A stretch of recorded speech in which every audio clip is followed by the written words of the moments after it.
জীবন এটা সহজ নয়, জীবন চলার পথ সহজ নয়, এটাকে সহজ করে নিতে হয়। কখনো সবর করে, কখনো ক্ষমা করে, কখনো অন্যকে ইগনোর করে, কখনো দোয়া করে, কখনো আল্লাহর উপর তাওয়াক্কুল করে। ঠিক কিনা?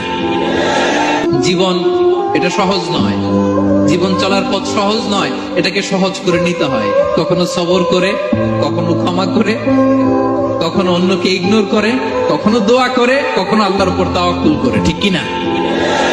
জীবন এটা সহজ নয়, জীবন চলার পথ সহজ নয়, এটাকে সহজ করে নিতে হয়। কখনো সবর করে, কখনো ক্ষমা করে, কখনো অন্যকে ইগনোর করে, কখনো দোয়া করে, কখনো আল্লাহর উপর তাওয়াক্কুল করে। ঠিক কিনা? জীবন এটা সহজ নয়, জীবন চলার পথ সহজ নয়, এটাকে সহজ করে নিতে হয়। কখনো সবর করে, কখনো ক্ষমা করে, কখনো অন্যকে ইগনোর করে, কখনো দোয়া করে, কখনো আল্লাহর উপর তাওয়াক্কুল করে। ঠিক কিনা?